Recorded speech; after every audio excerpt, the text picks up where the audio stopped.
Em nome do Senhor Jesus, eu peço que o Senhor oriente-nos para que nós possamos fazer a tua obra, a tua vontade.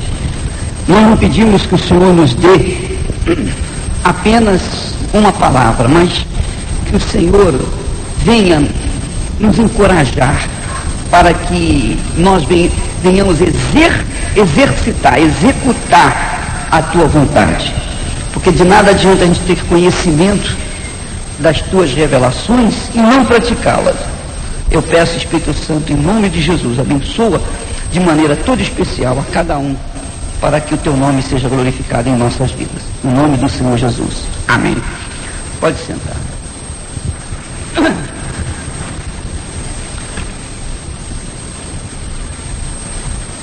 Nós temos que falar com vocês apenas... Queria falar dois assuntos. Aliás, três. O primeiro assunto é com respeito às ofertas. Como vocês sabem, agora acabaram-se as campanhas na igreja. Inclusive, campanha de dízimo. O dízimo é 10% e não pode ser mais do que isso. Quem quiser dar mais, dá como oferta, mas o dízimo é 10%. Isso tem que ser falado. Eu vou falar hoje no rádio. Eu vou vacinar todo o povo contra pastores que venham usar de malícia contra o povo. Jesus disse: vinde a mim, vós que estáis cansados e sobrecarregados, e eu vos aliviarei. Tomai sobre vós o meu fardo, o meu fardo, porque o meu jugo é leve, o meu fardo é leve e suave. Não é isso que ele falou? Mas a partir do momento que o pastor começa a explorar, a tentar arrancar o dinheiro do povo, tentar impor envelopes, votos, compromissos, impor às pessoas um espírito de compromisso para com Deus, então essas pessoas, ao invés de terem suas vidas salvas, libertas, aliviadas, elas carregam um fardo, um peso. Então, esse trabalho não é mais feito na Igreja Universal. Você não vai ser cobrado. Você não vai ser cobrado. Ninguém mais vai chegar para você: olha, quanto é que deu lá? Poxa, rapaz, está pouco, você não cresceu? Não, ninguém vai falar isso com você. Acabou. Você vai crescer espiritualmente. Isso nós vamos exigir. Nós vamos exigir, vamos cobrar de vocês o crescimento espiritual. Quantos obreiros você tem? Quantos discípulos tem na sua igreja? Ah, minha igreja tem X, tem Y, tem Z. Então, nós vamos cobrar a parte estritamente espiritual. Por que isso? Porque nós não queremos ser culpados do sangue de ninguém da igreja. Nós não queremos que o sujeito vá para o inferno por causa de uma opressão imposta por nós com respeito a ofertas. Olha, falta na igreja, por parte de muitas pessoas que trabalham na igreja, aquele espírito de temor, o primeiro amor. Falta o primeiro amor. O que é o primeiro amor? O que significa o primeiro amor? Como é que você pode identificar uma pessoa com o primeiro amor? Como é que se caracteriza o primeiro amor? Você se lembra? Você sabe? Eu me lembro que o primeiro amor meu, eu queria ganhar almas. Era esse o meu espírito. Eu queria ganhar almas. Eu estava disposto a fazer qualquer coisa para ganhar a alma para Jesus. E não é esse espírito que vinha acontecendo na igreja. Pelo contrário, os pastores, a igreja, de uma maneira geral, vinha se preocupando em crescer economicamente a sua igreja. Esse mês deu 10, mês que vem vai ter que dar 15, vai ter que dar 20, tem que dar 30, tem que dar isso, tem que dar aquilo. Porque é assim que o meu trabalho é reconhecido. É assim que eu vou conseguir ser visto como um bom pastor, eu vou ser colocado como um regional, eu vou ser bispo, enfim, eu vou crescer na obra quando a minha igreja economicamente crescer. Não é assim. Pelo contrário, você só cresce na obra a partir dos frutos que você dá. A partir do momento que você cresce espiritualmente, a partir do momento que o seu trabalho aparece com homens de Deus formados por você. É esse o crescimento que vocês têm que ter. É esse o crescimento que nós temos que ter. O crescimento espiritual, maturidade espiritual. Você, ou nós, como homens de Deus, nós temos que ter um respeito por parte das pessoas, de tal forma que quando elas chegam perto de nós, elas têm que temer e tremer, não por medo de nós, mas pela autoridade que Deus nos dá, pela autoridade espiritual que nós temos. Então, as pessoas têm que temer por essa autoridade que temos para com ela, a autoridade espiritual.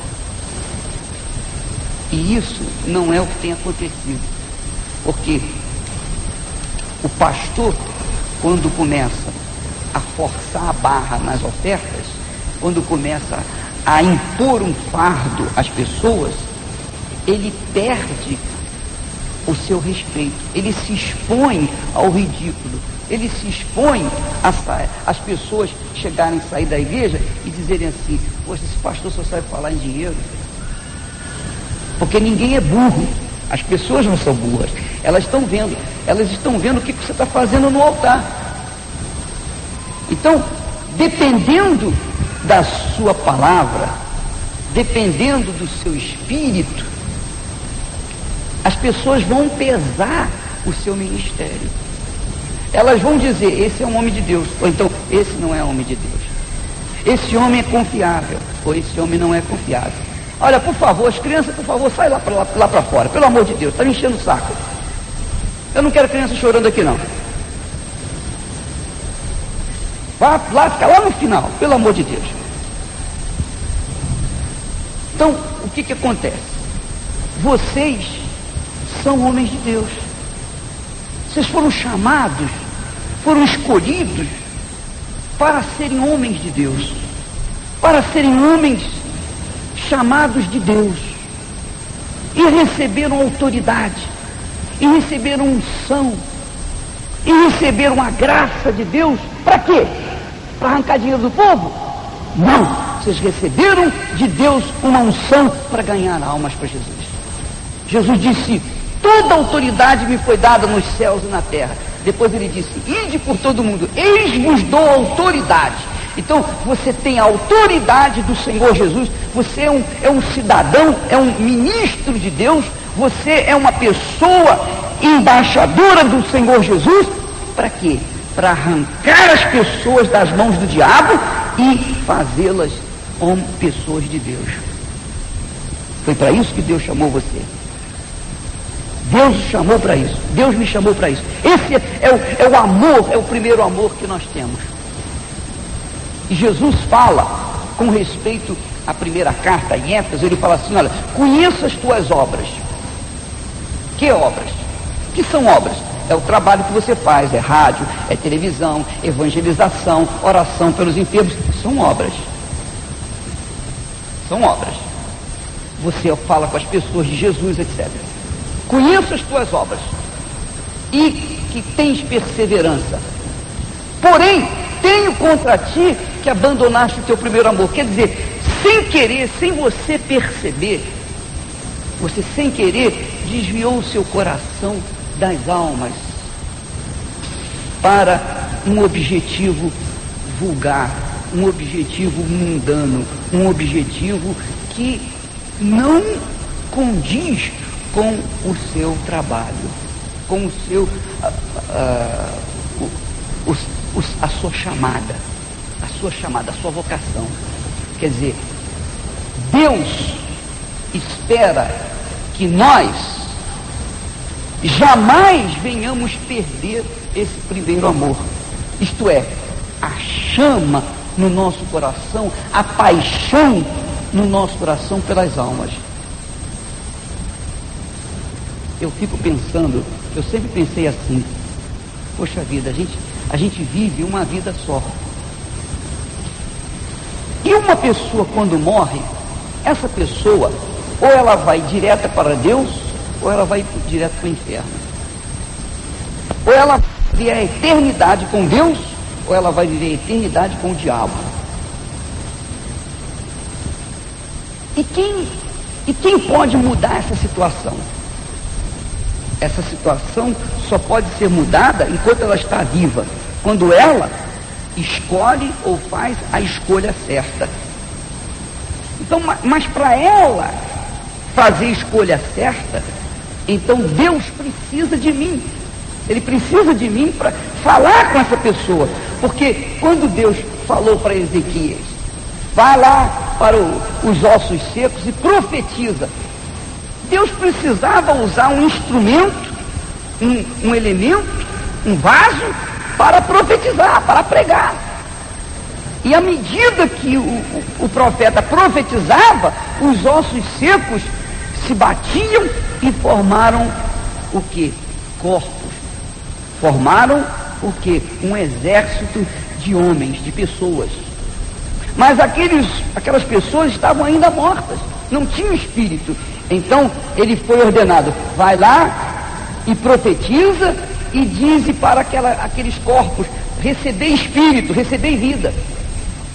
E de repente, você está trabalhando para formar pessoas, mas não fazê-las ter vida.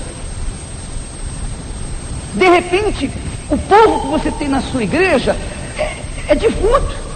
Era osso seco, agora é defunto. Melhorou, porque antes era osso seco, agora é defunto. E não tem espírito. Faltou o espírito, faltou o principal. Mas por que faltou o espírito? Porque talvez você não tivesse o espírito. Ou porque você talvez estivesse preocupado em formar um corpo. E consequentemente, as pessoas que estão diante de você, elas fazem tudo direitinho, vêm à igreja, dão ofertas, dão um dízimo, foram batizadas, elas estão na igreja, são fiéis na igreja, mas não têm vida. Não têm vida. São como outras pessoas de outras igrejas, de outras denominações, que estão mortas. Que tem nome que está viva, mas está morta. Por quê? Porque o pastor, ele se preocupou exclusivamente em campanhas. Ele se preocupou em fazer as pessoas darem ofertas. Por quê? Porque no fundo, lá no fundinho do coração dele, ele tinha uma aspiração pessoal. Não, eu quero ser isso. Eu quero ser o bispo, eu quero ser o regional, eu quero tomar conta de um estado, eu quero tomar conta de um país. E o seu trabalho, por causa do seu objetivo, ele veio a fracassar. E Deus, meu caro, você pode enganar a mim, você pode enganar todo mundo, você não pode enganar Deus, porque Deus conhece os seus pensamentos. Ou não conhece?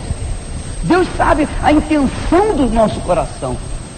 Ele sabe o que nós vamos pensar amanhã, o ano que vem. Ele sabe o que vai passar no nosso pensamento daqui a 10 anos. Deus sabe tudo. Não há nada em oculto em nós que esteja oculto diante de Deus. Não. Então Deus sabe, Deus vê. E de repente você não desenvolve espiritualmente, você não cresce espiritualmente, você não amadurece espiritualmente, porque as intenções do seu coração são más. E quando vem as chuvas, as tempestades, quando vem os problemas, quando vem o deserto, que todos temos que passar, aí a pessoa cai, sai da igreja, desanima, etc. E diz depois, pergunta, por que, meu Deus? Por que eu caí? Por que aconteceu isso comigo? Por que eu estou fraco? Por que não aconteceu? Eu falo tanto de Jesus, eu trabalhei tanto para Jesus, eu servi tanto a Jesus, mas agora a minha vida não funcionou. Por quê? Porque ficou parado no tempo e no espaço por causa da intenção ruim no seu coração. E eu digo, de repente você nem é o culpado. Você já veio, entrou na locomotiva da igreja, já que estava nesse ritmo. Então eu estou procurando abrir o seu coração, abrir os seus olhos. Eu estou procurando dizer para você como é que você tem que ser. Como é que você vai fazer para ser homem de Deus? Porque eu posso falar isso para vocês. Eu posso dizer isso para vocês. Eu tenho autoridade para isso. Eu tenho experiência para isso. Você tem que estar permanentemente no seu coração aquela chama, aquele fogo de desejo de ganhar almas para Jesus. Esse é o primeiro amor. Se você tem chama, se você tem fome e sede de ganhar almas para Jesus, todos os obreiros, as obreiras, o povo da igreja vai ter o mesmo espírito. As obreiras não vão ser obreiras apenas para mandar bonitinha e empinadinha na igreja e mostrando que é obreira, não. Elas vão trabalhar para ganhar almas para Jesus.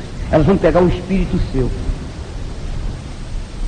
Então, como agora não tem campanhas e não vai haver cobranças com respeito à oferta que deu ou que deixou de dar, então você tem a liberdade para trabalhar, para pensar como vai fazer para ganhar almas. Amém, pessoal? Então eu lavo as minhas mãos. Eu lavo as minhas mãos. Eu não serei culpado se por acaso amanhã você cair na desgraça ou na condenação do diabo. Eu não sei, porque eu estou falando, eu estou batendo, eu estou sendo honesto para com vocês. Porque se existe alguém nesse mundo, que deseja o seu bem, esse sou eu. Eu queria que todos vocês fossem vistos. Eu queria que cada um de vocês estivesse tomando conta de um país. Eu queria que cada um de vocês estivesse arrebentando em almas, em ganhar almas. Mas a obra de Deus é feita paulatinamente. O crescimento espiritual, o crescimento sobre todos os aspectos por parte de Deus, ele é feito paulatinamente. É como aquela escada que Jacó viu. Ele sonhou e viu uma escada, anjos descendo e subindo. Assim é a obra de Deus. Cada dia você sobe um degrau. É um degrau. Deus não vai fazer mágica para abençoar o povo da noite para o dia. Não, as coisas venham devagarzinho. Você vai crescendo devagarzinho. A sua igreja vai crescendo devagarzinho, paulatinamente. Amém. É isso que eu quero. Eu não quero que a sua igreja cresça, porque se ela crescer muito rápido, ela vai cair rápido. E o crescimento de campanha é isso. Cresce rápido, mas depois cai rápido também.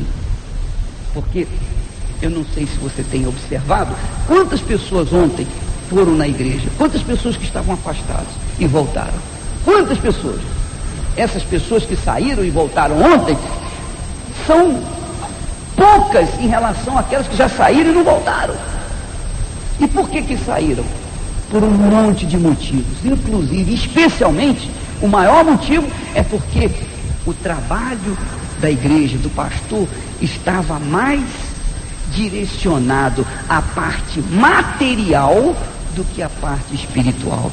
As pessoas devem ter sentido o seguinte: ele está mais preocupado com a oferta que eu vou dar do que com o meu coração, com a minha salvação eterna.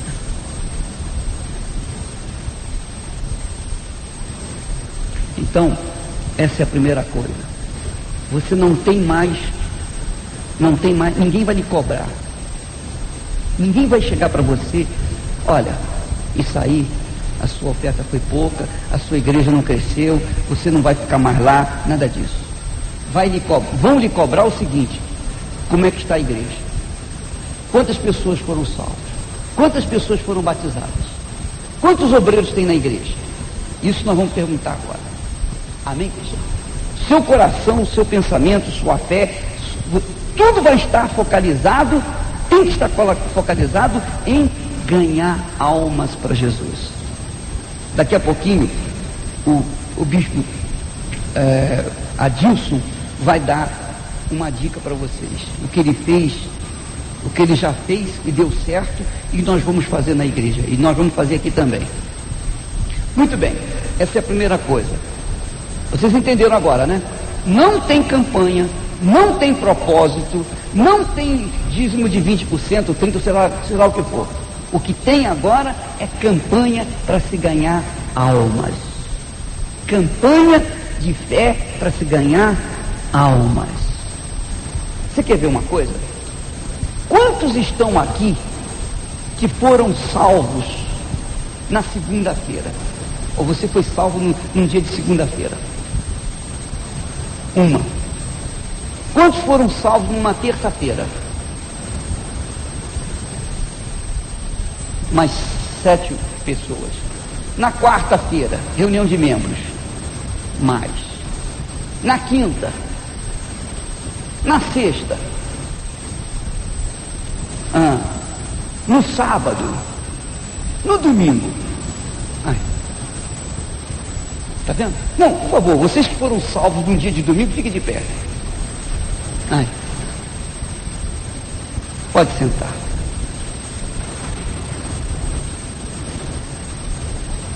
O que quer dizer isso? Quer dizer, a maioria foi salva no domingo, depois na quarta-feira, que é de membros. Por quê? Você tem 6 dias pregando, orando, de manhã, pela manhã, tarde e à noite. Mas só num dia, numa reunião, que a maioria aqui foi salva, domingo pela manhã. Sabe por quê? Porque domingo pela manhã, o culto do Espírito Santo, você se...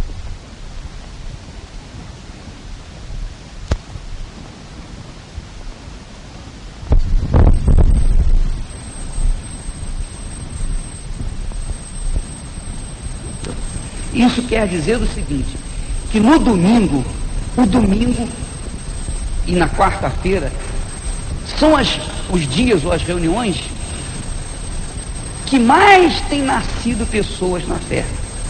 Então nós temos que dar mais vazão a isso.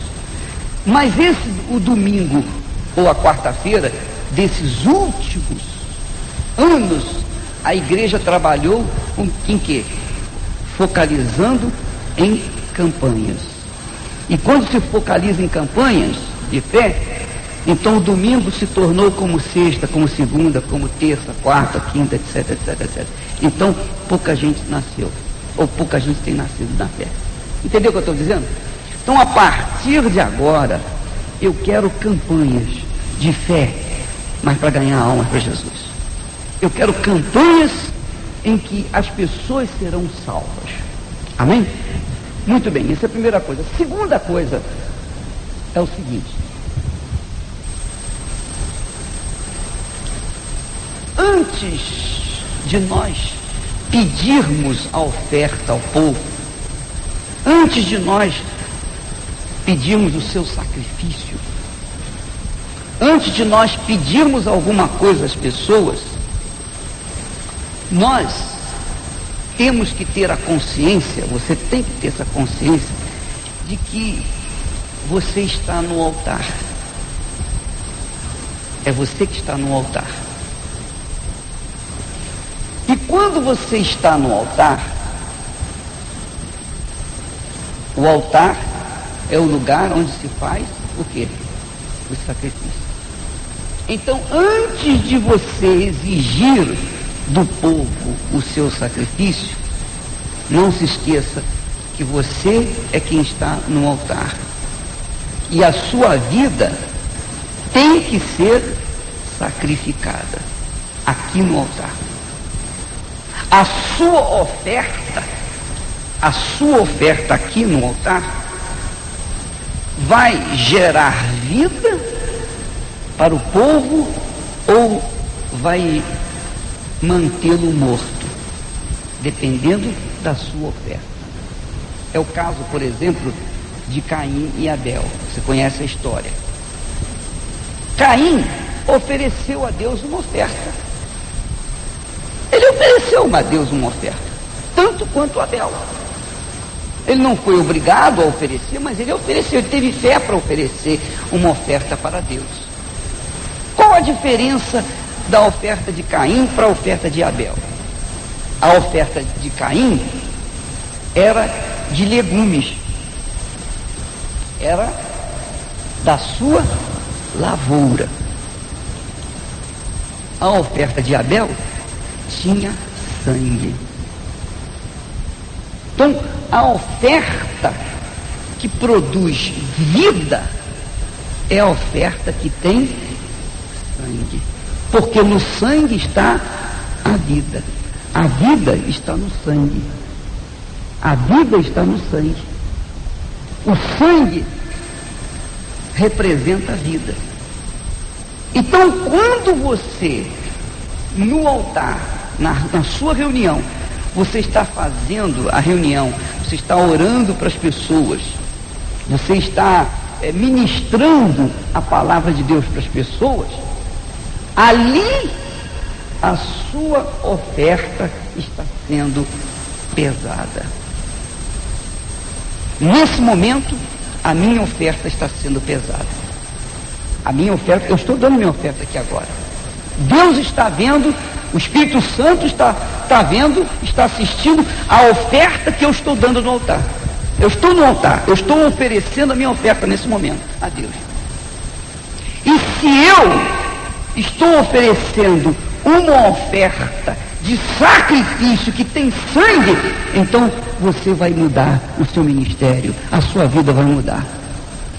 Se eu estou oferecendo uma oferta do tipo de legume que não tem sangue, você vai continuar com o mesmo ministério, o mesmo trabalho, não vai acontecer nada. Depende de quem? Da minha oferta. Se eu aqui me esmero, me esforço, se eu dou tudo de mim, se eu suo a camisa, se eu dou o meu sangue, se eu faço o meu sacrifício aqui, de todo o meu coração, procurando fazê-los entender a vontade de Deus para a sua vida, procurando abrir os seus olhos, procurando dar entendimento a vocês do que vocês devem fazer para que a sua vida, o seu ministério tenha um valor diante de Deus, então o meu sacrifício é agradável a Deus. O meu sacrifício, a minha oferta é aceito diante de Deus.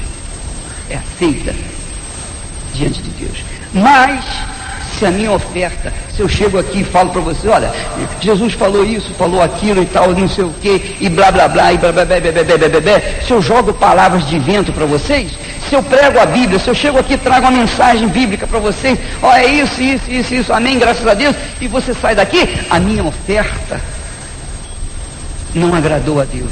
Não agradou a Deus, não apenas isso, mas essa oferta não produziu nada em você. Você vai sair daqui da mesma maneira como saiu, como entrou. E isso vai acontecer com você também. É o que acontece no seu trabalho. É o que acontece no seu trabalho, no seu ministério.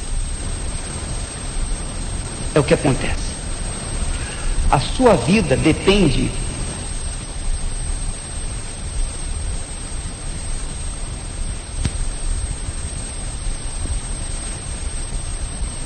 seu ministério. É o que acontece. A sua vida depende da oferta que você oferece a Deus no altar.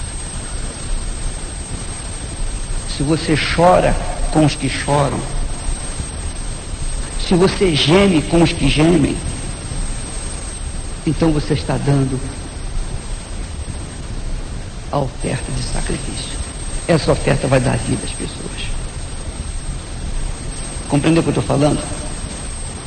Se você você vem para o altar e no altar você dá tudo de si, você esquece de